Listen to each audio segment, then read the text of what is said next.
Good morning, everyone. Today is the 15th of June, 2024. Hope this video finds you well. I have a few things I'm going to attempt to get done today. I should have most of the day to work on my project, I hope. First, I'll show you a couple of parts that I've received recently. This is a rebuilt air conditioning compressor clutch. I got this from Old Car Clearance. Looks nice. I'm going to leave it wrapped in the plastic until I am ready to install it on the compressor. But pretty excited about that. I should be receiving today both the brush that goes with this that mounts on the compressor to activate the clutch, and also the expansion valve sitting over there. Should get both of those parts today, and that will complete all the pieces I'm waiting for in order to remove and replace things that need to be done on the air conditioning system. So the big project today, I doubt that I'll get through it all, but I'm going to at least get a good start on it. Is I'll be opening up the lines on the system, flushing them out with the chemicals, the flush that I showed the other day, in order to gain access to the receiver dryer more easily. I'm going to remove the front grill from the car. I think it'll be a lot easier to access it instead of trying to work from this little spot on the side here of the radiator. It'll also make it easier to reach the open lines on the condenser to flush it out. A couple of other little things that I got recently. I have a new NOS part here, new old stock turn signal flasher. This was on eBay. Apparently it was actually Goldman Classic Lincoln's out of Florida. He gave me a handwritten note inside, which was nice, to let him know if it doesn't work. So that'll be a quick win to replace that inside the dash there, behind where the clock goes. From Lincoln Land, I don't remember if I showed this already, I bought a refurbished idle compensator valve for the air conditioning system that mounts in the back of the carburetor. So I couldn't get mine to work. I couldn't get it to hold vacuum. So this hopefully will work. It better, because it was not cheap. And that's it, really. So a lot of work. Like I said, I don't know if I'll get it all done today, but that's my plan, to at least get started on this stuff. Oh, one other thing. When I was underneath the car the last time I worked on it, I noticed my power steering level has been slowly dropping, and I looked underneath the front and I discovered that there's definitely a leak around the power steering pump. I don't know if it's the high pressure line, my penchant for not tightening high pressure fittings enough. Leads me to believe that it hopefully is just the high pressure line coming off the power steering pump that I need to tighten more. And I'll also recheck the hose clamps on the return hose, and also hopefully my JB Weld repair on that inlet fitting there is holding too, but I'll check that as well. So I'm going to get started. So inside the car, behind that plate that's normally here with the clock, under here resides the flasher. I didn't realize it. I always thought they were separate flashers, but on this car, it's one flasher that does both the four-way emergency hazard flashers as well as the turn signal flashers. And it appears that this relay over here to the left of it, its only function is to run the indicator lights in the dash there. For some reason I thought that was under the hood, but it looks like it's actually right there. Just feeling it with my bare hand while the flashers are going, you can feel this one doing something when I'm using the turn signal flash, and only this one, it looks like, does something when the four-way flasher or the signals are being used, which doesn't make sense to me as I think out loud here, because this should still be active too, because the indicator lights do light up, of course, when the four-way flashers are running. But anyway, this is the flasher here that I'm going to replace with this one. So we'll see how that goes. Okay, just to follow up real quick, this one does also engage with the four-way flashers, of course. I just felt it again just to make sure. Just to wrap up the turn signal flasher, here's a demonstration of how they work now. Much better. Much better. That's the way it should be. And the four-way flashers, everything works like it should. So I guess that relay that's under there in conjunction with the turn signal flasher, I guess they work together, because I definitely heard another relay under the hood clicking as I think those are the one. The relay under the hood is the one I was thinking of earlier that actually runs the signal lights here. So anyway, that part is done. That was the quick quick win, easy win. Right now I'm in the process of getting access to my receiver dryer. You can see that I've removed the front grill. I was hoping that was going to be enough to access everything I needed to. Here's the old receiver dryer right there. And the new one right here in my hand. This is a perfect fit as far as I can tell. Everything looks like it's the same. The brackets are the same. The fittings, top and bottom, everything looks the same. The problem I'm having is that this bumper is really in the way for what I want. I need easy access to all the fittings. So I'm going to take the bumper off. Fortunately, you know, I had this off last year, so the bolts that hold it to the frame will come off relatively easy, and the bumper itself is actually very easy to pull off the car. So I'm going to do that next. I think there's 4 bolts on each side that hold it in, and I have to disconnect the turn signal wiring too. Don't want to forget that. And then I'll just slide it right off, and that'll give me full access to the receiver dryer.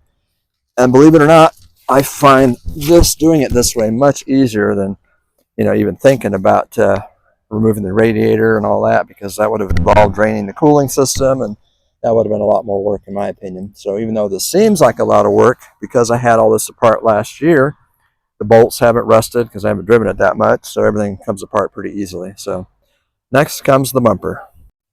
All right, it's now maybe 15 minutes later. You can see the bumper has been removed. Came off fairly easily, as it should have. Now I have much better access to the fittings for the receiver dryer. Should be much easier now to disconnect what I need to disconnect. I think the main connection points are right here and right here as far as the pressure lines go. So that's where I'm going to focus soon. Not yet, but soon, because I think there's still some pressure in the system, so I'm going to wait on that a little bit longer. I'm going to start unwrapping that insulation from that hose there to get to the connecting point for the expansion valve next. Alright, so I've peeled off the insulation that was around the connecting points here.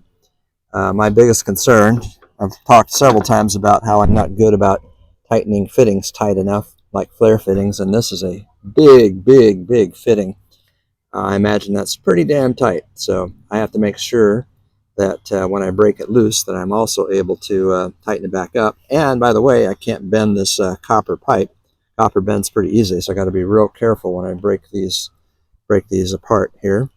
Here's the expansion valve. I should have my new one today.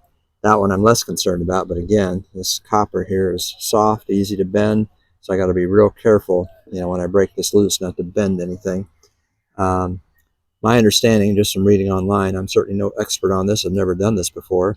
This expansion valve, as I understand it, uses a temperature probe right there, which you see strapped to the high, I guess this is the high pressure side, I'm not even sure. I don't know. I don't know if that's high pressure or low pressure, it doesn't really matter, but the temperature probe mounts on there right now, and it senses temperature. And as it gets colder, my understanding is it restricts the flow of coolant through the evaporator core so that it doesn't freeze or form ice on the coils. I think that's how it's supposed to work. I'm just kind of guesstimating.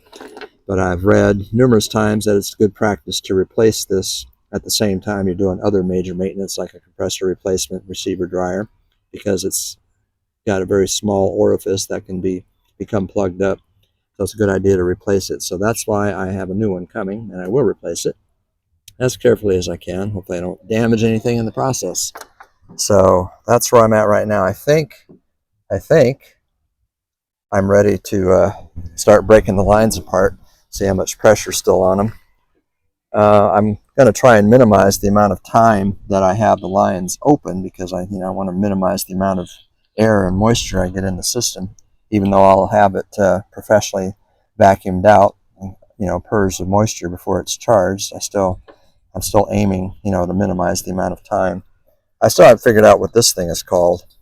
If anybody knows, let me know, because I really don't know what it's called. I think it might be an accumulator, but I don't know. I don't know what it's called, actually. From what I remember reading in my shop manual, actually, that's not the high side. That's the low side. This is the high side, from what I remember, closer to the firewall coming from the condenser. This is the high pressure side. This is the low pressure side, which I find interesting because it's got a bigger hose and everything on it. But regardless, I think I'm to the point where I can bleed pressure off the system and start breaking these lines apart. Before I do that, though, I want to get my flush set up and all that going too, so I'm ready to start flushing immediately while I have it open. All right, next little progress report. I brought my shop back out here and I vacuumed any bugs I could find out of the condenser. It really wasn't plugged up very much, which is a good thing, but I wanted to get everything out of there. This is the time to do it. I've got everything exposed now, all the fittings, so I took a couple of wrenches here and opened up the valves just to bleed off the pressure. Turns out there was very little residual pressure in there after all. I thought it was more fully charged, but it turns out it wasn't, so now I don't have to feel guilty about bleeding R12 gas into the atmosphere, because apparently there really wasn't anything left in there after all. So that means now the next thing I'm going to do is disconnect the old receiver dryer. Try very carefully not to break anything as I break the lines apart. I've got my new canister here all set up, plugged into my little pancake air compressor. My first bottle of flush ready to go. It's not in here yet. I'm going to get set up, make sure I've got discharge hoses and all that I need to actually flush the condenser. So right now I'm going to focus on disconnecting that receiver dryer. Wanted to point out that these are flare fittings here. You can see it very clearly there, which is why I don't need the O-rings that I bought. That was Jeff reminded me of that. It's kind of cool. I just have to be sure when I put these back together that I tighten them really tight, because I tend to not tighten them enough. So got the two main fittings disconnected now, and I think, I'm not sure, but I think the only other thing I have to do is take them loose from the bracket. We'll find out. I wanted to illustrate what I had to do to get the one nut off the inside bracket. Luckily, I had a perfect size U-joint for it. It's a 7/16. So this happens to be the one that I use to tighten the rag joint on the steering column. Fits in there just perfectly, so I'm just working on getting that loose right now.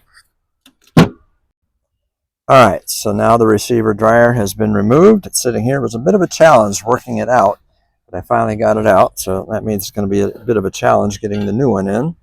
So just laying these side by side. They do appear to be a match, which is a good thing. Everything seems to match up pretty well. So I'm gratified to see that. But of course, before I can install the new one, now I got to start flushing things. And it looks like I have another line up here that I have to disconnect too in order to concentrate or focus on blowing out just the condenser. Now I am tempted, and I don't know if this would really be a problem, I'm tempted to leave that connected because the other end of that hose is, where's it at? Right here. This is the other end of, I think this is the one. Yeah, it's the bigger one of the two, because the smaller one hooks into the receiver dryer. So rather than disconnect that, I don't see why I wouldn't be able to just blow right through this line here. Use that instead of disconnecting more things. So I think I might take this valve off, though. Might be a little bit cleaner doing it that way. Even that, though, yeah, in order to put a hose on it and whatnot. So I'm going to work on that, get it ready for a flush. All right, a little more progress. It was very difficult, but I got this thing off. I was deathly afraid of bending this copper line. I actually had to sit up here and look straight down at it to get the proper leverage. Had to use a pair of vice grips to hold the valve because my wrench kept slipping off of it. The one that should have worked didn't. Good thing I'm seeing, though, is when I look inside of all the lines and the orifices and whatnot, it's actually pretty clean inside, and that's true of the condenser too. So that tells me that there was not water contamination or rusting going on inside. So the quicker I can get everything sealed back up again, the better. So now this is probably the largest fitting of all that I'm going to have to deal with. So I'm going to get my wrenches set up, and again, I'll sit my butt up here, get the right leverage so I can break that loose. And I'm going to have to run to the store and get some proper size heater hose. That's why I wanted to get all these valves apart so I could see what size hoses I need. Unfortunately, I can't push this nut back further to get good access to the line, so I may be forced to just flush this out in one direction. I was hoping to do, both directions, but that would be kind of messy if I can't get a hose on there. So I'm going to see what size hose I need once I get this apart. And I think I need a 5/8 size heater hose for this right here. I think 5/8 will work. This was a little too small, but it did fit the other end of it, so that's ready to go. So I'm going to work right now on getting that apart. All right, next status update. For the life of me, I could not break that apart. I just don't have the upper body strength. I found wrenches to fit, but I just do not have the strength to break them apart, which means I probably wouldn't have the strength to tighten them back up as tight as they apparently need to be. So what I'm going to do instead is the same thing I'm going to do with the other side of the system. I'm just going to leave the hose attached and blow all the way through and connect a discharge hose on this end. I don't think that should be a problem. I have no idea if this is meant to be a one-way or if the refrigerant is supposed to flow through it just in one direction. I'll have to think about that. Maybe I'll research that a little bit before I do this. But anyway, so I'm going to head to the store now and get myself some heater hose that I can put on the ends of these fittings here and begin the flush process. All right, next progress report. I just got back from a quick lunch break. I bought a length of 5/8 heater hose. I guessed correctly. It fits perfectly on the ends here. So I've got two hoses now, one going into the condenser, and this is the output from the condenser right now, the way I'm blowing air. So just to test my circuit here, I blew some air through this hose, through the condenser, and out here. And I was surprised to see all this sand-looking stuff come out. No liquid, but it looks like sand. I don't know what it is, some kind of debris, but I guess that's why I need to flush it out. So I'm just glad that it apparently is blowing through just fine. So I am now going to pour my flush right here into I guess about half a can, or maybe half of that cylinder or so, and try this out. This is all very new for me, so I'm gonna put my camera on the tripod and have you watch me and see if I screw things up or not. So here we go. All right, here we go. I decided to get another bucket, a clean one, so I can see any debris or whatever that might come out when I start flushing. So I need to bleed the air pressure off before I open up that canister there. Okay, unscrew this. And again, I'm learning. I've never done this before. And I just realized I probably need a funnel. Let me grab a funnel real quick. Be right back. If I can find one. Here we go.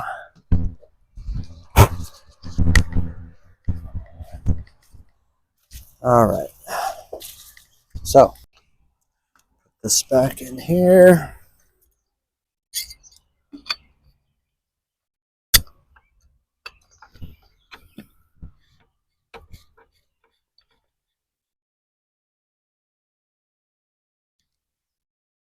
All right.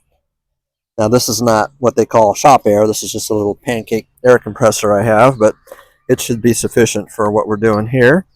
So I'm going to put the pressure back on in here. Ooh, got a little bit of a bleed valve there, I guess. Okay. Like I said, I've never done this before, so hopefully this goes well.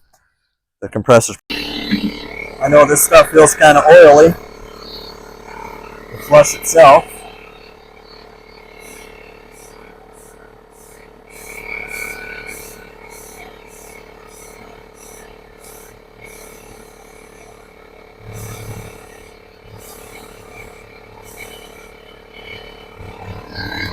Yeah, get a rag. Be right back.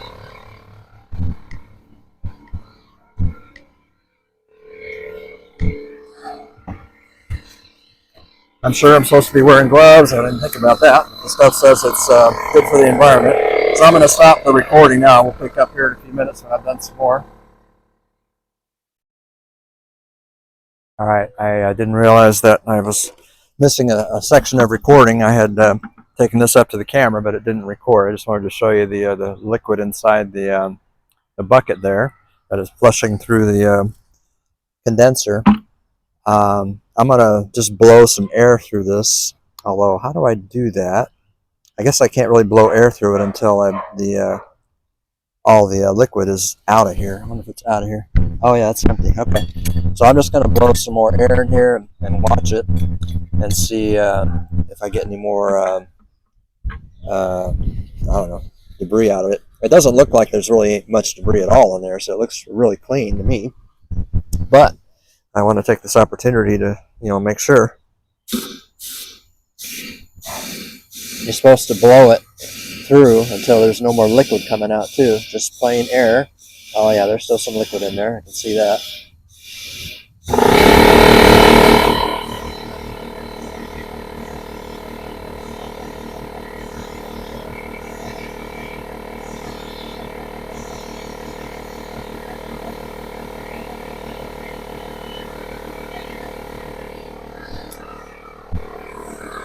So I'm going to continue to blow air through that until it comes out dry. There's no more liquid coming out. I think that's enough of a flush already for the condenser. It actually seems pretty clean to me. Alright, I've started working on the evaporator coil. Doing the same procedure. I blew air through it first with another clean bucket, and I didn't really see any like dust come out. Well, I saw kind of dust, but it didn't accumulate in the bucket like the condenser did, which is interesting. And now I've just started running my solvent through it. I'm letting the compressor catch up. One thing I realize now is why it's better to have shop air, because it's that little pancake compressor has a hard time keeping up with the amount of air you need to dry things out. When you're done flushing, you got to dry it out completely, and it took a while to get the drips to stop with the pancake compressor, because it was continually running trying to keep up. So I wanted to show too. I think you can see it from there. There's kind of a cloud of that dust coming out as I'm flushing the fluid through it. It's kind of interesting. So I just wanted to illustrate that. Oops. Yeah, I didn't want to make a mess like that, that's for sure. Great. So you can kind of see the dust there. I don't know what that's about, but it seems to be going through without a problem. And I'm just going to do the same thing I did with the condenser. Just run it all the way through. I do see some contaminants floating in the liquid here. I didn't see that in with the condenser, so I'm glad I'm flushing this out. But even so, it doesn't seem like there was really all that much garbage in there. But yeah, and this is I think this is important to do. Something I've never done in my life before. So hopefully in the end, I'll actually have a working air conditioner. I got to get a rag to wipe up this mess I just made over here, though.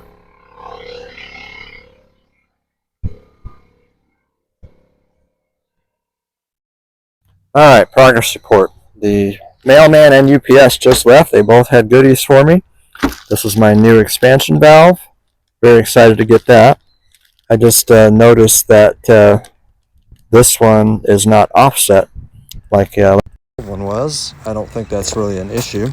The main thing, of course, is that the fittings are the same. Let's see. Oh, here's the old one. I didn't realize the original one was offset. Yeah, this one is not. But it looks to me like the fittings are the same and they are flared, so we should be fine. So that's good. And then I also received my brushes for the compressor, so now I can install that rebuilt clutch on there too. So there's the brushes. So we'll set those up as I have time. I've still been working on blowing out the remnants of the solvent from the evaporator core, and I got to go back to the condenser too. Without having shop air, this little compressor here has a hard time maintaining enough pressure to blow it out. So that's how much liquid I've still blown out, even after I thought I was done. So I'm trying to get every drop out that I can, because it really needs to be dry in there. But it also, of course, reinforces the notion that this has got to be evacuated too with the proper vacuum tool.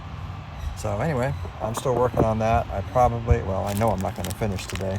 I don't know if I'll assemble any of this new stuff in there. Right now I'm just focused on blowing out as much of the moisture as I can from the evaporator and the condenser.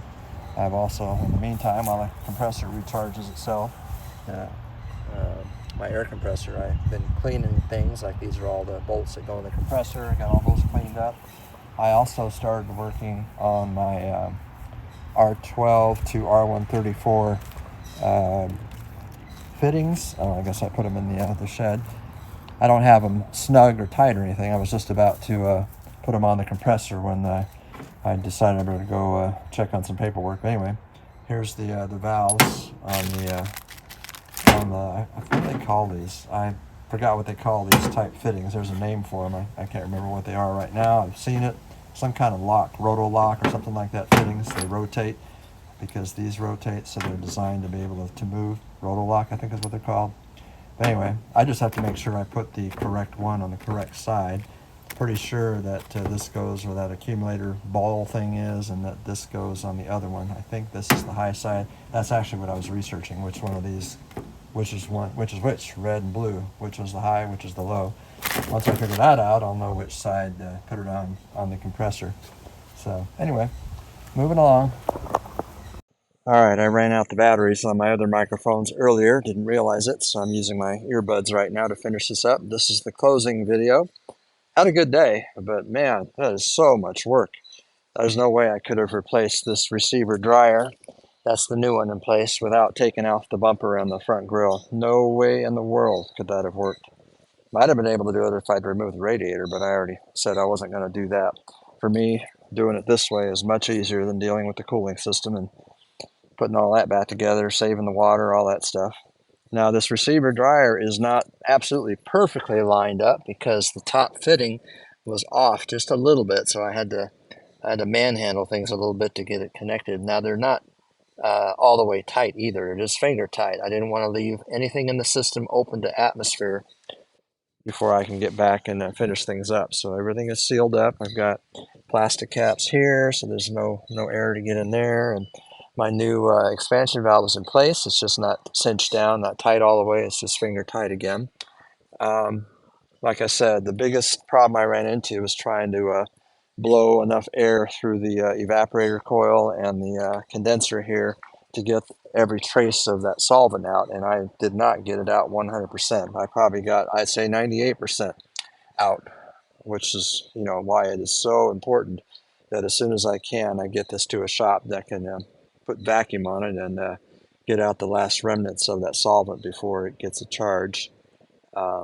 So when I get back to this, probably on Tuesday, hopefully on Tuesday. Don't think I'll be able to do it tomorrow, Sunday, but if not, then Tuesday I will install the compressor.